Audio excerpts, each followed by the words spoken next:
What's up, guys? What's up, everyone? There we go. We are about to talk about our top five top five video games. There we go. All right. What's up, everyone? It's your girl Rossie, and I'm back with an awesome show. This is our video game segment that we do at least once a month here on Movie Lovers Unite and Rossie Talks. So tonight, happy Halloween, everyone. Tonight we are going to discuss. Everyone's going to discuss their top three favorite horror video games that they played or that they heard of, and we're going to discuss that. So with me, I have Jedi Master Tuck. I have Trust. I have Padawan Frito. He's going to be here soon.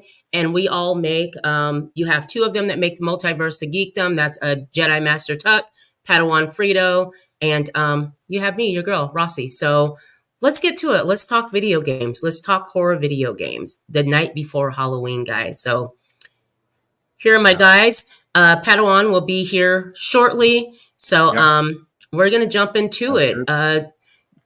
And let's see. What's up, Jojo? What's up? So, Don, why don't you start out? What Are we tell me about video games? games or yeah. The bottom or the top of the list? You can start at the top, bottom, wherever you want to go. I'm gonna go from the bottom then because I really want to talk about this one because I want to preface this by saying when I played this, I was probably about 5-6 years old. Okay. So this was a scary game to me at the time. Okay. It is Friday the 13th, the NES edition. Oh, wow. Oh my gosh, I played that. I had that. Well, it's not a scary game. It's really not overall, I would say. But as a little kid, watching those movies and then playing that game, when you go into that freaking cave or that tunnel, whatever it is, it gets scary. Okay, you're scared because you know you're about to get messed up. So this is the one I wanted to talk about first just because I thought it would be fun to put it on the list. But yeah, I had a lot of fun playing this game as a kid, running from Jason and just trying to figure the whole game out because there was really no directions in that game. It was more just like run around, hope you don't get killed, basically. So that's what I did for hours a day, just running around trying not to get killed by Jason, basically. But yeah, I really loved playing this game as a kid and just had a lot of fun and definitely a lot of scares as a kid for sure playing it. Oh, I remember we had got the NES for Christmas finally, and it was like a couple of years after it was a big deal. We finally got it. We wanted the Super Mario Brothers, but unfortunately, it had all sold out. So you had to get the bundle. And what came with the bundle was the Friday the 13th game. So I'm pretty pissed. I'm upset. My sister's upset because we want to play Super Mario Brothers. And damn it, we didn't get that. No one had the Friday the 13th, though. That's the thing. No one had that because all the bundles that sold with Super Mario Brothers. So I remember we get it. I'm like, well, you know what? We'll freaking play it. So we get it, we put it on, and it is actually a fun game. You're out at Crystal Lake, and it's just like you said, Don, you're running around, and it's not scary, but it was just fun because I hadn't seen anything like that at that time. Yeah. And you're just running around trying to escape Jason, crawling under your bed. And then when you hear him coming with the knife, you get that classic. And it would scare you because you're like, oh shit, he's coming. Oh my gosh, he's coming. It was such a good time. When you're a kid and then you're playing in the dark at night and you're not trying to let your parents, know you're playing, you're sitting right next to the TV like yes. Just starts going off. You're like, oh, I'm running.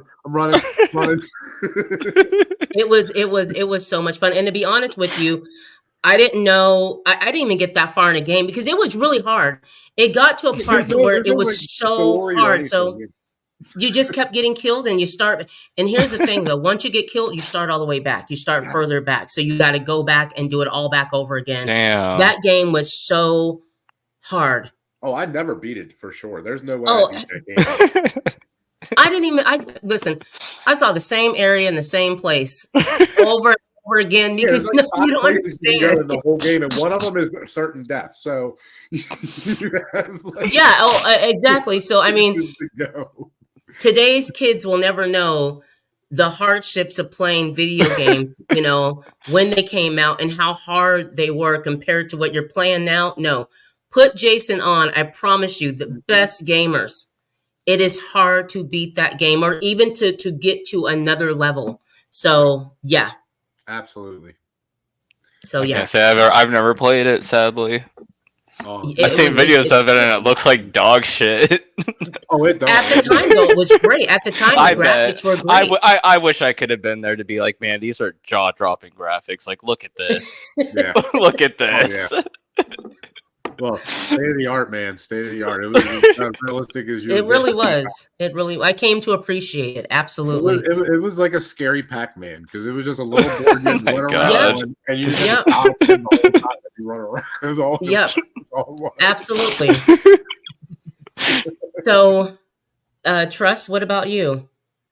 All right. Well, I also have another game that's not. It's not scary, but it's a lot of fun and kind of in the horror genre. My third game is Slender Man, released in Oh, 2012. Wow. I played like the OG version, like 0.9.3. There's 8 pages you got to collect. There's 10 locations, which means that the pages could be anywhere. You kind of figure out like your own way to like which pages you want to pick up, because there's one that's usually in the bathroom stall. And when you get further on along collecting pages, the harder it is or the more difficult it gets, the faster Slenderman gets, and he could just pop up right behind you. And when you go inside little corridors and buildings and shit, you turn around and he could be right there. Your flashlight, all you have is a flashlight. That's it. And you kind of want to conserve energy. The more your flashlight's on, the easier it is for Slenderman to find you and everything. And it's just like the feeling of like someone's chasing you. You know that there's someone right behind you. And as he gets closer, more static starts to get on your screen and it kind of just starts to disorientate you, which means it's like, oh shit, he's behind me. And it kind of makes the hair on the back of your neck stand up and kind of makes you sit on the edge of your seat and bounce a little bit because you know that there's someone chasing you. And it's not a scary game, but it has some jump scares and everything because, like, you know, you just turn around and bam, he's right there and everything, and it's fun. When you beat it the first time, you unlock daytime mode, which is easier for him to find you, and he's kind of like just stalking you. Like, I mean, you see him right there, and then if you beat the daytime mode. And version 9.3, you unlock the $20 mode, which means every time he gets closer to you, it starts to play this rap song, $20 bills. And it gets louder and louder the closer he gets and the closer he gets. And then if you beat that, there was really nothing else until like version 9.7. And then they made a new level called the hospital and everything. I played the hospital maybe like once or twice or so, but game came out in 2012. I probably played it. Last time I played it was probably 2015 or so. But I remember in the middle of playing like Black Ops 2 and doing like matches and shit, we would be waiting for a team to join, and I would just hop on Slenderman on our little all-in-one computer and shit, and just play Slenderman while I was waiting for the team to join. It's a lot of fun. It's a lot of fun. It's not a scary game, but it's a fun game. Hell yeah. Well, I must say, my game is going to be Clock Tower. Oh, nice. I don't know if anyone played the Clock Tower, the first one that came out on the console. Clock Tower was a game that was on the computer. It was only PC. Finally came out on the game console, and this game was absolutely so hard, but so scary. So because the deal is this: you play this little girl. And she's got the cutest little dress on, and she's going somewhere. She's going somewhere, and she has to get there. But there's this serial killer that's out there, and so your job is you have to hide from him. There's no weapons. There is nothing like that. You're hiding from him throughout the whole game to get through each level, and each area that you complete and get to, the next area is just harder. And the closer he gets to you, I think it makes a sound or there's something that goes off. But anyways, this game was super hard, but it was so much fun. And wasn't it Clock Tower 3? Yeah, I think Clock Tower it was Clock Tower 3, and it was on like the PlayStation 1 or PlayStation 2. There you go. Yes. Yeah, I remember that. Yes. I never got to play it because you were playing it all the time. Yeah, Oh, I was obsessed with this game. I was like, every game I played, there was a weapon, there was something, but you never had one where there's a little girl that was escaping this serial killer. It was just, Yep. it was the craziest game. And I remember seeing it on the PC and didn't have the PC at the time, but like, oh, I really want to play this game. And finally, when Clock Tower 3 came out and it was on the PlayStation 2, I was absolutely obsessed with this game. It was so good, but it was so scary. And the closer he got, you're like you're looking around. Oh my gosh, let me get to the, because you got to sneak by him or whatnot. This game took me forever to complete, but I absolutely completed it, and I totally forgot about Clock Tower 3. Amazing horror game.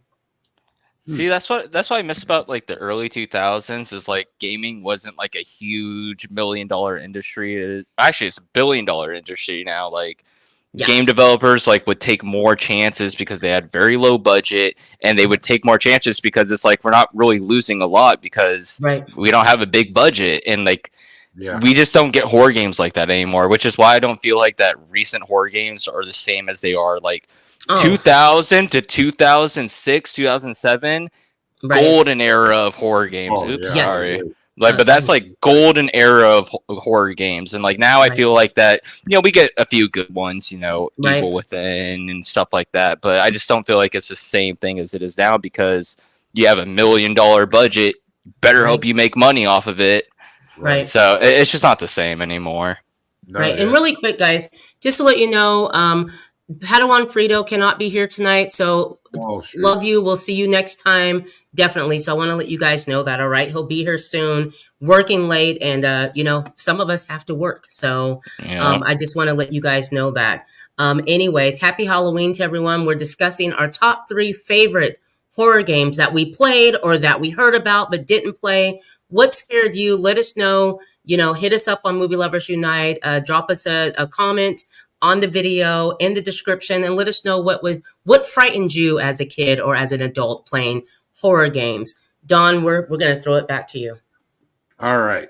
On my list at number 4 is a fun game that I really got into this. Got into this trilogy really more than anything, but this first one was just crazy because of how it was a new concept. I think it came out in that time period you were talking about, Trust, that 2000, 2006 time period. It's BioShock. Oh, nice. Wow, yes. To play, man. It was intense. It was so intense to play. I mean, it's just a cool world to be in. And I really love this trilogy overall, but the first one really was like, oh shit, they're doing something here. Yeah. I really love playing that game a lot, man. The monsters you run into are insane. Oh my gosh. The Big little Daddy. Sisters. Remember the little sisters? Oh yeah. Yeah, the little sisters and the Big Daddy coming out for the first fucking time and shit. Oh man. One of the craziest first battle, absolutely. Like, do you remember how beautiful it was at the time on the 360? Like, oh yeah. You hadn't seen graphics like that other than the Xbox when Elder Scrolls came out. And remember at that time when Elder Scrolls came out on the Xbox, the water, exactly the water. But I remember when always BioShock. That moment of, is this thing going to break around me at any? Right. Every time you walk into a new part, you're just like, this doesn't look safe at all. Like, there's no way this is still holding up. But BioShock was amazing. You never played anything like that. You never that was frightening. That was scary when you have the big bosses, but when you start getting your the powers that you have and you're able to use those, but just the creepy story around everything, this underwater world, the sharks, everything. It was like you're playing in a fish tank. Like underwater Fallout, kind of in a way. Yes, really that's the best way to describe it. Yeah, I'm happy you brought that up. That is a throwback game. Absolutely. Trust, please. Loved it. All right, so for my number 2, I have it's a cult classic. Everyone knows this game.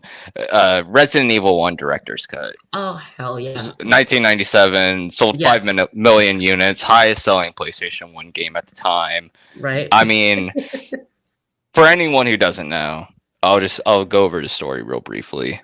Special Tactics and Rescue Service, STARS for short, team. They go to Raccoon City PD Yep. They are investigating some strange cannibalized corpses on the outskirts of the city. On its way, the Bravo Stars team goes missing. The Alpha team, which is Jill and Chris's team, are sent to locate them. While searching, they find the crashed helicopter, are set upon mutilated dogs, causing them to flee into an abandoned mansion where all the madness begins. Right. And I will say this game has probably the worst voice acting I have ever heard in a video game. It's laughable, but I will say I do remember the first time, because when you guys would get new video games, you guys would let us watch the cutscene and the intro and everything. Yes. And that opening cutscene was fucking awesome at the time. I don't care what anyone says. Going through the grass and shit and seeing the dog and the corny guy getting ate by the mutilated dog or the mutated dogs, like, it's just a classic scene. It was great. And honestly, out of any horror game that I've played, this is the one scene that always sticks with me. You go in, you save for the very first time, you find out, okay, I need to get ink, typewriter, save for the very first time. You hear a scream outside the door. You go out into the hallway, you walk into the living room, and you see the fucking zombie eating the dude, and then the zombie turns around, looks at you, and then bam, it goes right into it. Honestly, absolutely. That is the best scene in any horror game I have ever seen. It still sticks to me to this day. Like when you told me that this was the topic for this game, for this episode, right? That was the one scene I instantly thought about, and I was like, dude, that has stuck with me ever since I saw it for the very first time. Like, because everyone talked about that scene. Everyone talked about that scene. If you played terrified the game, me. It everyone terrified talking about it. What do you think about this? One of the best openings to a game ever. Yeah. Yeah, that's literally one of the best openings. Like, gets you right into it. And honestly, like, what I really like about Resident Evil 1 is how it had fixed cameras, limited inventory. It started the puzzles. I mean, this is like the game that defined survival horror as we know it today. Yes. It brought zombies into pop culture, and I mean, it's still going strong to this day. Like, Resident Evil really did a lot for zombies and the survival horror genre as a whole. Right. And and it had tank controls, which is really like kind of. The tank controls are great because when you're in a tight corridor and you have a limited inventory, okay, I don't need to fight these people, but I need to get around them. Yes. And getting around them in a tight corridor, it makes the tight corridor actually feel tight and hard to get around them. And then with the fixed camera angles, the fixed camera adds blind spots, so you don't know what is looming right ahead of you. Right. You have no idea. You could just listen to sound cues, but no one had a headset back in the 90s. I mean, you just had your big ass fucking block TV, so you have no idea what's looming in front of you, which made it so great. Like, Resident Evil 1 still to this day, in my opinion, holds up as one of the best survival horror games. Aside from just being a cult classic and everything, like, it is genuinely an amazing game. And I mean, it started as a sequel to a 1989 game that was originally made. It started getting developed in 1992. They didn't work because 3D gaming was starting to become a thing. They changed it to first person. That had a whole bunch of problems. They decided to do third person. I mean, this game went through so many revisions and changes, and the fact that this is what we got, I mean, the game stands for itself. It is an amazing game. Absolutely. I love Resident Evil 1. I'll never have anything bad to say about it. Absolutely. I want to give John's number one scary game that he played, Silent Hill. The first Silent Hill, which was going to be on my list as well. That's on my list. As well as the fact of Resident Evil. Silent Hill was just, I'd never played anything like that. That game was just absolutely amazing and scary. And even the creatures, you're like, what the hell are they? What are these things? But they're very powerful. And you have this character, this guy, and he's in this small town and he lost his daughter. He cannot find his daughter. So out the whole first game, he's looking for his daughter. And while he's looking for her, do you remember the streets? Like, you get the map of the town. How foggy it is. Yeah, and the fog adds even more of the mystery. But you get to this town, and there's certain areas that you can't go because the street has fallen off. Yeah. But you meet these odd characters throughout the game that have their own stories, and everything's just doom and gloom, and all he wants to do is find his daughter. So he's running around in the fog. He's going when you enter the schoolhouse Oh or the hospital when you have the nurses, Oh. the nurses. The very first bathroom scene. Remember the very first bathroom? Yes, that thing yes. just comes out and just starts attacking you. Yes. Holy Gosh. shit! I shit myself. I literally shit myself. No, what is happening? What is this? This is weird. Like, oh man, I was freaking out in that game. Right. That game is so scary. Back when horror games made you had to take. But a game. Back when horror games made you had to hit the pause button really quick and stand up and just walk away for a second. Listen, that's nothing. Turn the lights on in a room. Like, nope, I'm not doing this part with the lights off. Are you crazy? No way. Right. No, so I have to say, John, you're absolutely right. Silent Hill, you're right. That's definitely one to put on the list. And I'm looking forward to playing the remake of Silent Hill 2 soon enough. And as soon as I play that, John and I will be doing a show and discussing Silent Hill 2. Don, what do you have for your third? Is it your third? Yeah, your third. My third one in. Okay. I'm gonna piggyback off Trust here on this one because this is one of my favorite games of all time, let alone scariest games of all time. And all I have to say is Police Station. And I think Trust Police Station. Yes. Resident Evil 2, the original Resident Evil 2 is one of the craziest games and scariest games I was going to put that on my list. Played in my life. And as much as I agree with you about part 1, part 2 to me is so much scarier. Like I said, that police station scene or that police station mission is just so intense, so scary. Everything is happening, but nothing's like it's just too much happening at one time. You're just like, oh, and then when that dude just starts chasing, you're just like, nope, I gotta get the out of here. I was like 12, 13, when did this game come out? 98, 99? So yeah. 98. Yes. 98. So I was okay, well I was probably in the 16, 17, but still, holy crap, this game was scary, man. Just intense from beginning to end. I love this game so 2 disc. 2 disc. Yeah, man. Right. 2 disc. Yeah, that game fucked. Resident Evil 2 was so good, dude. And the fact that when you know a game has 2 discs. I remember thinking, on. This is going to be wild. This is going to be absolutely wild. Like, what are they doing? No, they would come with the punches. That's what I loved about them. They were like how Call of Duty was, back in the day. Resident Evil was like that. Every year, every couple of years, you always had a new part 1, part 2, part 3, and then the spinoff, Survivor, which sucked. But right now it's like $182 to get. Yeah, it's a classic. Code Veronica, which I played so many times. Code Veronica was so good. It was really good. Code Veronica was really good. Very hard, but very good.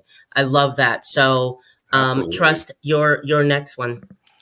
So this is my number 1 pick, and I know no one has this on their list. I know absolutely no one does. Eternal Darkness, Sanity's Requiem. Came out in 2002, the first ever M-rated game for the GameCube, and it is a absolute banger. I'll give you a quick story. The game follows Alex Rovius. Rovius spelled backwards is Savior. I had no idea until today. Edward Rovius that's her grandfather. She goes to investigate her grandfather's mysterious death and leads her to discover a book called The Tomb of Eternal Darkness. This book has been around for 2,000 years, and it's cursed all those that has crossed their path. Right. And she relives the fate of everyone that's tied to it. So you have chapter 1, 2, 3, and 4. Chapter 1, you play the first person's fate. Chapter 2, you play a second person's fate. Chapter 3, so on and so forth. Right. The game is a psych horror game, and what's so cool about this game, and there's never been a game to ever do this. Man. So we had a big Sony TV. It was this big black TV. It was probably like 40 inches, 45 inches. It was a massive thing, and when you turned up the TV, it had green bars to show you how loud the volume was. Well, this game did green bars to show you that the volume was going down. Right. The volume would go down as you're playing. Yeah. And you would get like a GameCube system crash that would happen on your screen. The screen would instantly go black as you're getting attacked, and all the sound would go out, and then it would come back on. When you'd go to save your game, it would say deleting save, and it would delete your save off, and it would show that you had no saved game. But this was all due to the sanity meter that you had, and the lower that your sanity meter was, that means the more insane that you're going from seeing all this shit. So the more crazy stuff would happen. Like Alex would go take a bath, and it would just show an image of her just mutilated in the bath, and a bath full of fucking bloody water and shit. Like, holy crap, the craziest shit. Like you'd be walking down a hallway, and then all of a sudden these axes would start swinging and shit, but they weren't really there, and you would try to cross it, and even if you were in the axe's way, it would just slice you right in half. And then she'd wake up out of it and be like, "Oh my god, does this make you happy?" and shit, and like just the craziest psychological. Like the game fucked with you as the player more than like the actual game itself. It really messed with you, and like. Honestly, dude, when the volume was getting turned down, we would think our TV was fucking up because we had to put the screwdriver in the back of our TV so we didn't have red lines in it. So we were like, oh my god, is our TV shutting out? And like, it just fucked with you so much as the player. And like, absolutely, a reason why we don't see this in any other games today is because Nintendo owns all the rights and the patents to the sanity system and to the effects that happen. So that's why there's been no game ever to do anything like Internal Darkness. The combat style was really unique. Oh, it was amazing. I remember that it would highlight a part of the body to where you knew where you were gonna hit, and the spells that you got were really good. Oh, I mean, that's right. There was 3-point spells, there's 5-point spells, there's 7-point spells. Obviously, the more points that you have, the more magic that it does, and these spells can be really strong. But at the same time, you don't want to use all your magicka because it's hard to get. So you really wanted to make sure you use it when you actually need it. And like the game has, I think there's like 3 different endings. But I mean, I was like 10 years old playing this game. I had no idea that it had different endings. I played it through maybe like 2 or 3 times or so. Yeah, but I always got the same ending. Yeah. But I'm telling you, Eternal Darkness is absolutely the best horror game I've ever played. It stands up to this day. I don't think that there is a better horror game that will ever come out with how much it actually fucked with you and made you question, like, is my shit fucking up? Like the GameCube system crash coming up. Yeah. Dude, we thought our GameCube was fried. We thought our GameCube was like something's wrong. Like, and that is, man, that game is so good. I do want to say something about that game. One thing about that game is it was one of those games that just didn't get the recognition that it should have gotten. It was a sleeper game. Like a lot of people didn't know about it. We just happened to know about it because there's this one game store that we would go to. So us being new gamers and, you know, having a Nintendo, we wanted something that was really good. So the guys are really cool and say, hey, you got to play this one. This is really good. Take it home, put it on. And we're like, what the hell is this? And what's cool is you go back in time to meet your ancestors. Yep. So she would go to sleep and then she'd wake up at a different time. So back in Egyptian times, just different times throughout history, she would go back because she's trying to find the clues on what happened to her grandfather. It was so good. The game was so good. Yeah, I mean, they did such a great job. And and with every chapter that you beat, you unlock a new area and everything. Yeah, exactly. They learn how they got through that area and everything, and then you open up that new area and there's just new horrors that are looming. It is, and you just don't mind playing it over and over. Like I would play it today. I would play it again today. So it's one of those. Too. Yeah. So I'm happy. I would put it on right now. I forgot about it. Yeah, I honestly I totally forgot about it until I thought about this show, and I was like, man, Eternal Darkness was really fucking good, dude. Right. All right, let me get to my game. Fatal Frame. Fatal Frame was an amazing game. It was a game that I just happened to pick up. It looked like it was going to be good. Didn't hear anything about it. So you play this, was it Japanese sister? And it was 2 sisters a sister and brother, or 2 sisters anyways, in the first one. Anyways, they go back to their grandmother's house, or anyways, they're going back to the grandmother's house. but they get this camera obscura, and that is your weapon in the game. So the place is haunted. So the only way for you to see the ghost is through the camera. And the way to get rid of them is you have to flash, or you have to take a really good picture of them. What was scary about it was, in some rooms you entered, if you looked really good, you can see an image moving, but not really.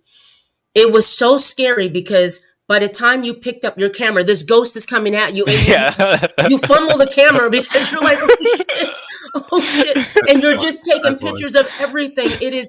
Listen, it got to the point to where I cannot play this game at night. It would freak me out. I couldn't play it during the daytime at times because the ghosts were done so well, and you would go into each room as a player afraid. You were scared. So you go in the room, you're looking around, you're looking for clues, you're just doing your thing, and all of a sudden you'd see, wait, I think I saw something. Let me get my camera. You pick your camera up, and the damn thing is right there in your face. And I mean, as a player, I dropped my controller a few times. I'm just like, I can't do this game at night. Fatal Frame 1 and 2 were the best games, but number 1 was excellent. And I think they came out with a Fatal Frame 3 or 4.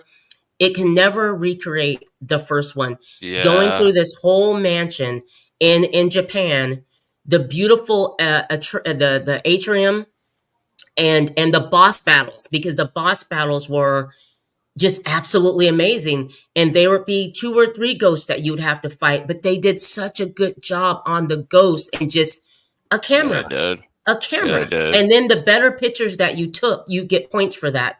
So you'd have to flash a few pictures of them, really good pictures of them, in order to make them go away. So the best picture you got, the more points that you got for that. And then you clear that room out, and then you go down the hall to the next room. And it gets really hard, but what a great game. The voice acting was good. I mean, the ambiance of the game was just, it was great. So Fatal Frame 1 and 2 have to be my second pick. I think that was my second pick. I never got to beat those games. They were too scary. I beat they were too scary. It took me so long. I honestly forgot about it until you mentioned it. Yeah, like you take a picture and they'd be right in your fucking face. They'd be right in your face. That was the scariest thing ever. Oh my gosh, absolutely. Because you wouldn't see them at all. Then you take the picture and then they'd be right fucking there. Yes. Yeah, yes. Dude. Yes. That was a good game. Donna, are you in your third one? Okay.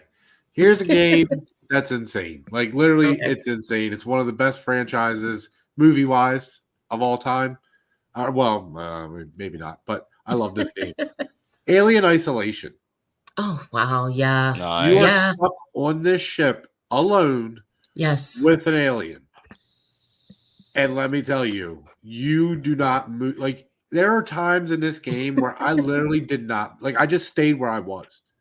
I didn't go anywhere. I didn't do it. Like I didn't know. You just never, like this thing would pop out on you out of a vent, out of the wall, out of the floor, anywhere you were. Like if you made the slightest noise, this thing was on your ass, and you were just running and booking it. The only thing cool they gave you was the damn, monitor thing from the first movie, that beep beep beep thing. But dude, let me tell you, you pull that thing out and you see that beep on there, you're like, oh, it's way too close already. It's way too close already if this thing's picking it up. Right. This game was so intense because, again, you're by yourself. It's called Isolation for a reason. It's just you versus this alien. And there's no getting away because you're on a spaceship stuck in space. You're not getting out of this thing. Like, it's insane. It's so intense. I love this game. And the alien is really cool. They really did a good job with the graphics in this game. So, yeah, I just love playing this game so much. It's a really pretty game, too. The spaceship is really cool. Really good layout. Yeah. You can move around a lot in it, but man, you got to really pay attention to what the hell you're doing and where you're at because you can get lost in this ship really quick, especially once you start opening up different areas and shit of the ship. And that was probably the best alien one. Alien Isolation was the best one. Oh, so fun. So fun. Yes. I think they're doing another one too, apparently. I think they're doing They should. One. They definitely should. That franchise should continue to keep going. So, yes. Yeah. Trust your third game. Well, so I only picked 3 because I thought it was top 3. Yes, it is. But I will. I will say this. This is not a scary game at all, but I get a chance to mention it, so I'm gonna go ahead and mention it. Zombies Ate My Neighbors. Not a scary game at all. Still though. But I will say this: as a kid playing that on the Sega Genesis, seeing those giant babies in the mall scared the shit out of me, dude. Seeing those giant babies and them just stomping around and shit and just whining, it scared the shit out of me. And it's just a fun game. I remember me and my brother, we would both play finally when I was old enough to not have a unconnected controller playing. And we'd play 2 players on it. Start out in the backyard with your water guns, just shooting the zombies and shit, and moving on to the next area and everything. And I remember that since you could never save on the Sega Genesis, when me and my brother would get to a further part or anything and we were sleeping, we'd wake each other up to show them, yo, we're at this next part, you gotta see this, you gotta see this. And we never beat the game. The furthest we got to was you go back to the backyard and now it's nighttime, and now the giant babies are there, zombies are there, and everything you've encountered up to that point are there, and we died there, never got to beat it.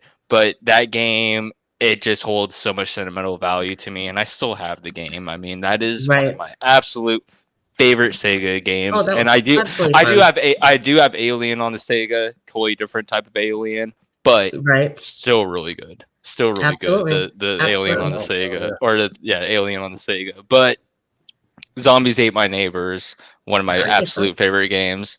Nice. Not scary, but throwback. Still, any honorable mentions anyone wants to mention before we end our Halloween special, guys? Dead Space. Oh my God, I was gonna say Dead Space. Dead Space. Oh, frick yeah, Dead Space. Yeah, dude. Yes. Man, what a challenge and what a backups. Dead Space is one of my backups. I love. Absolutely, I agree with you on that. Yeah, the gore and everything, and just the atmosphere, dude. Yes, the atmosphere alone. The atmosphere alone, dude. Yes. Yeah, that game's awesome. I remember being freaked out. The things with the long legs and having to shoot part of it, and you never got enough ammo. That's one thing that pissed me off. You had to conserve your ammo. That freaking blade gun was so much fun. Oh my God! When you got blades for it. Oh, yeah. I like playing with that thing.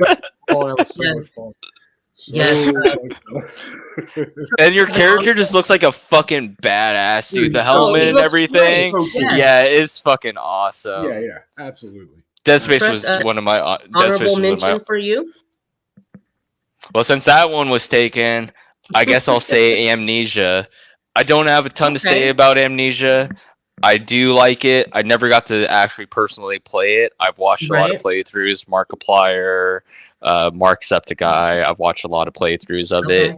And at least watching it, it looks like a fucking awesome game. I know that kind of Slender Man kind of spawned this whole indie horror genre type of games, which is another reason why I had Slender Man as my number 3, because it did spawn a lot of indie horror games with minimal work, but just a banger of a game, which is kind of why I like the early 2000s horror games. Not very much work. Well, I mean, a lot of work, but you know what I mean. Just minimal fucking assets to use and all that, and just make a great game. And I feel like Amnesia is one of those games, more so on the scary side than not so. Very dark, gloomy, and I like watching it. You know, I've really enjoyed watching Amnesia.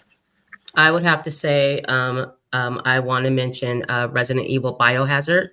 That one was absolutely freaky, scary. The family, and what I liked about it was, you know, you always wondered, okay, are they going to do the same thing? You know, is it going to be the same zombie? But to have this family of people that were just frightening.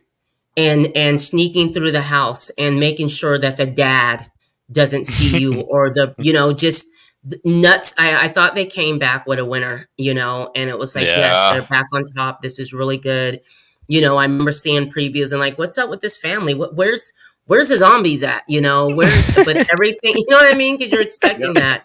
But no, everything came back, was refreshing. It was new, and it was absolutely scary. I remember I would get through a certain section and then take some days off to think about it and go back into it, because this game, they really frightened me. So definitely Resident Evil Biohazard is my honorable mention. For sure. And they came back with a banger, because Resident Evil 6 was not it. Not the action horror game type thing that they tried to do.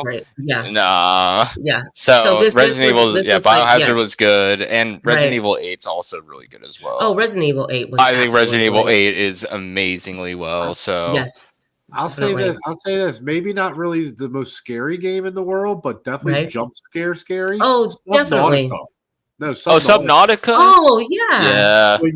When you first run into the Leviathan or like those little alligator things down in the kelp, like just the jump scares in that game from holy crap! The little things that would come out of the little copper thing would open up and that thing would blow up. What the hell? Dude, that game was so crazy when it first came out. Subnautica was so intense. Absolutely. Yeah. All right, guys. Wait. Go ahead, real quick, because before we end, let me say a fun one. Okay. Happy Halloween, first of all. Absolutely. Second off, Minecraft. When you hear a creeper and you hear the TNT going off when you're inside the cave, and you hear that TNT getting closer to exploding, and you turn around and you just see a creeper blow up, I'm telling you, that shit jump scares you. Thank you for mentioning that. It's not on my list. It's not on my list. It's not on my list. I get that. I understand. I'm happy that you mentioned that for those young ones out there that love Minecraft. Anyways, guys, thank you guys so much for joining me tonight. Movie Lovers Unite, Rossie Talks. Once a month, we do this segment. We do video game segment. Next month, though, we'll be back at, I have some articles that I'm going to share with you guys. I have some things that I want us to discuss, things that are going on in the world of video games. And there's a lot going on, a lot of layoffs still going on. So there's so many layoffs. Also, Grand Theft Auto, 7, 8 update. There's a lot of news about that, what's going on. I think we finally got a final date. So we'll be back next month with more articles.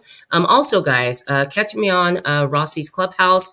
If you missed my interview with the world's sexiest DJ Colleen Shannon, a former playmate, Maxim Covergirl, you guys can go check that out on my channel, Rossie's Clubhouse. Also, if you missed our interview with Matt Barnes, please check it out. You can check it out here on Movie Lovers United. You can go to Rossie's Clubhouse. Check out that interview.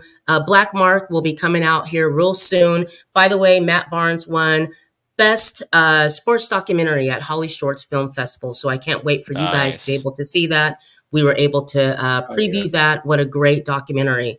And also, if you missed John and I's show tonight, we talked about episode 6 of The Penguin on HBO. You guys can go and check that out. We just reviewed that about an hour ago. Anyways, I'll see you guys back again.